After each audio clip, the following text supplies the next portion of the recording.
doing something different, running a different play. There's been a lot said just about like if that play works, so well, and you took the ball. I hear you. Yeah, if that play works, it's a totally different conversation, right? And so, unfortunately, we got to do a better job as coaches to make sure that we can execute in those moments. You have a menu of 2-point plays when you go into a game. We rep those every Friday. It's the very last thing we do against our defense. So it's full speed, full reps. The 2-point plays that we ran in the game were the 2 that we repped on Friday. We had success as we rep them. So, we had confidence in that call. It's one that's been up for probably a month, and we just didn't execute it in the moment when we needed to. And as coaches, you try to figure out why so that you can get it corrected moving forward. There's a lot of conversations that take place, in those critical moments. We knew early that, hey, if we score on this first 2 minutes, we're going for 2, being down, in that situation, we were going to go for 2. We knew what the first call was. There was a conversation that takes place. Look, y'all need to understand what just happened in this Tommy Rees press conference, because this wasn't just another routine media session. This was the offensive coordinator, the guy who actually works with Shedeur Sanders every single day, publicly defending his young quarterback while simultaneously exposing the coaching failures that led to those 2 failed 2-point conversions. And the most important thing? Tommy Rees never once threw Shedeur under the bus, not once. Every single time a reporter tried to bait him into criticizing the execution or the players, Rees redirected the blame back to the coaching staff. Let me break down exactly what happened, because the subtext here is crucial. A reporter asked Rees about the second 2-point play, the one where they took Shedeur out of the game and tried to run a quick-hitting play that resulted in a botched snap, and Rees's response was absolutely loaded. Yeah, there's been a lot of discussion about that. If that play works, it's totally a different conversation, right? So, unfortunately, we got to do a better job as coaches to make sure that we can execute in those moments. We got to do a better job as coaches. Y'all, do you hear what Rees just said? He's taking ownership of the failure. He's not blaming Shedeur. He's not blaming Luke Whippler. He's not blaming the running back. He's saying we, meaning the coaching staff, need to do better. That's Tommy Rees subtly throwing shade at Kevin Stefanski's decision-making while protecting his players. And then Rees continued. We have, you have a menu of 2-point plays when you go into a game. We rep those every Friday. It's the very last thing we do against our defense, so it's full speed, full reps. The 2-point plays that we ran in the game were the 2 that we repped on Friday. So let me get this straight. The Browns practiced these 2-point plays on Friday, full speed, full reps against their own defense, and they had success running them in practice. But when it came time to execute in the game, they failed twice. So the question becomes, if the plays worked in practice, why didn't they work in the game? And Rees's answer is telling. Like we had confidence in that call. It's one that's been up for probably a month, and we just didn't execute it in the moment when we needed to. And as coaches, you try to, figure out why so you can get it corrected moving forward. As coaches, you try to figure out why. Again, Rees is taking responsibility. He's saying it's the coach's job to figure out why the execution failed and fix it. He's not pointing fingers at Shedeur or the players. But here's where it gets really interesting. Rees was then asked about the process of calling those 2-point plays, and his answer exposed just how predetermined these decisions were. There's a lot of conversations that take place, in those critical moments. We knew early that, hey, if we score on this first 2 minutes, we're going for 2, being down in that situation. We knew what the first call was. There was a conversation that takes place leading up to the next drive. Hey, this is going to be the call. Let's make sure our guys are prepared for it, and then away we go. So Kevin Stefanski and Tommy Rees had already decided before the drives even happened what 2-point plays they were going to run. They weren't making game time adjustments based on what was working. They weren't riding the hot hand. They had a script and they stuck to it, regardless of circumstances. And that's where the sabotage comes in, y'all. Because if you've watched Shedeur Sanders play, you know that his greatest strength is his ability to make plays off script, his mobility, his improvisation, his ability to extend plays and find open receivers. But on both two-point conversions, Kevin Stefanski called plays that took the ball out of Shedeur's hands, quick-hitting runs, designed plays that were supposed to hit pretty quickly, as Rees described them. Why would you design two-point plays that minimize your quarterback's involvement when your quarterback just threw for 364 yards and 4 touchdowns? That's not game planning, that's an agenda. I don't play that. I don't know. I can't foresee the future there. I know they have good players on defense. We have good players on offense. So a report that you interviewed for the Penn State job. Just what is your feeling on, you kind of wanting to be here or whatever the case may be, or these opportunities that are probably going to come your way? Yeah, I'm really focused on trying to play good offensive football, get a young quarterback ready to play, support our players. And those things are flattering and you listen as a competitor. But, for me, like my focus is really how can we go score enough points to win a game? How can we put our young players, put our quarterback, put our offense in the right positions to have success, how to lead our staff. That's really where my focus is right now.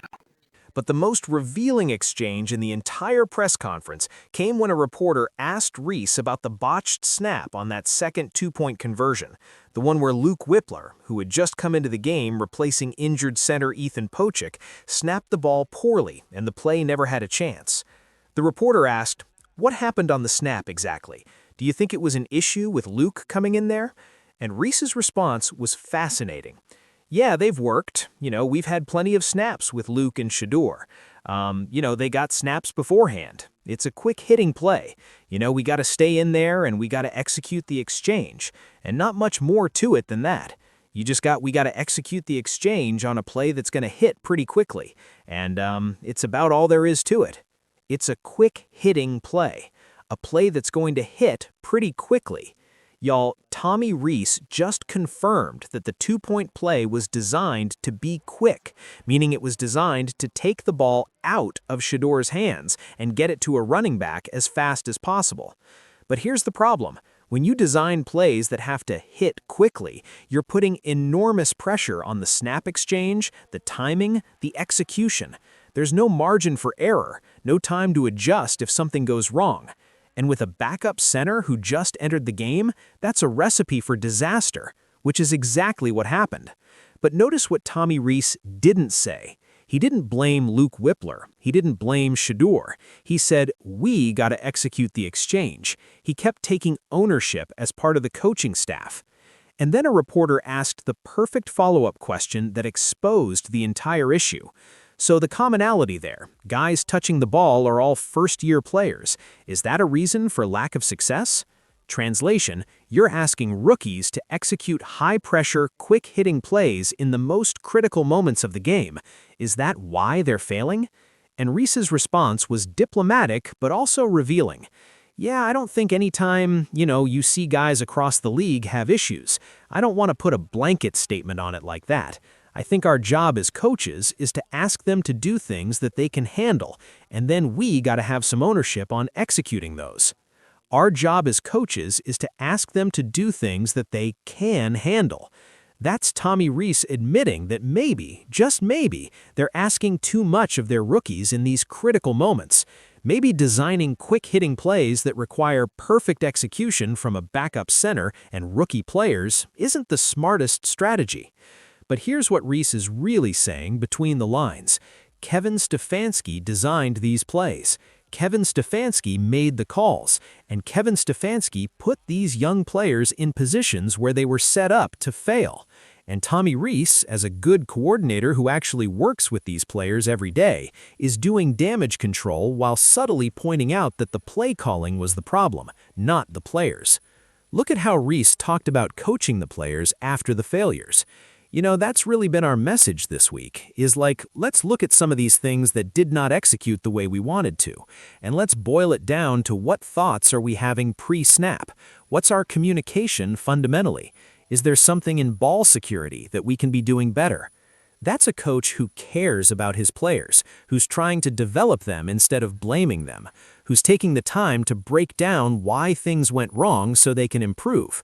But you know what Rees didn't say? He didn't say we need to design better plays. He didn't say maybe we shouldn't take Shedeur out in crucial moments. He didn't say maybe quick-hitting plays with a backup center aren't the best strategy, because he can't say those things, because that would be openly criticizing Kevin Stefanski, and Tommy Rees still has to work with Stefanski every single day. So instead, Rees does what any good coordinator would do. He protects his players, takes ownership of the coaching failures, and subtly exposes the flaws in the game plan without explicitly calling out his head coach. Now, let's talk about what Tommy Rees said about Shedeur specifically, because this is where you can really see the difference between how Rees views Shedeur versus how Stefanski treats him. A reporter asked Rees about the improvements Shedeur has shown, and Rees's response was glowing. Yeah, I think the improvement, you're looking at all your players, all your young players, to see just gradual improvement on the areas that you're focused on. I thought, he did a really nice job of moving in the pocket, stepping up in the pocket. He had some opportunities to step up and attack the defense, whether it was throwing the ball on the move, we hit Harold on a good one there in 2 minutes, or climbing in the pocket and finding Jerry on the in-cut, or climbing in the pocket and running when it needs be. I thought, those are signs of improvement in those areas, because I thought operationally we were clean, and, that's what you're after with all your players, specifically the young guys. Rees is praising Shedeur's pocket movement, his decision-making, his ability to make plays. He's highlighting specific examples of great throws and smart decisions. And then Rees gave Shedeur credit for one of the most impressive plays of the game, that 60-yard touchdown to Jerry. Yeah, we ran that play the first drive, or first play of our second drive. We hit Harold on the inbreaker for like 16 or 17 yards there to our left. It was the same play, we just aligned it a little differently, and they played a different coverage, which would get you to your second or third part of your progression, which is what happened on the second play. And it's always a good thing when you're in the box yelling, but when you're talking about getting to a route and then it happens in that moment, like you and the player are on the same page as you're watching it. You and the player are on the same page. That's Tommy Rees saying he and Shedeur are connected. They understand each other. They're working together to execute the game plan. And Rees gave credit to the offensive line, too. The part that should be noted on all those plays where you're getting through them, like our protection was excellent there. And so we were in empty protection, no help on the tackles, and we were able to really stay in the cylinder and deliver a great throw, and then Jerry did the rest for us. So when Shedeur has time to go through his progressions, when the offensive line protects him, when he's allowed to play real football instead of running quick-hitting plays, he makes elite throws that result in 60-yard touchdowns. But on two-point conversions, Kevin Stefanski takes the ball out of his hands and runs plays that hit quickly. That's the sabotage, y'all, and Tommy Rees knows it. He can't say it explicitly, but he's defending Shedeur at every opportunity, while taking ownership of the coaching failures. Even when asked about Shedeur's interception, the one mistake he made in an otherwise brilliant performance, Rees defended him.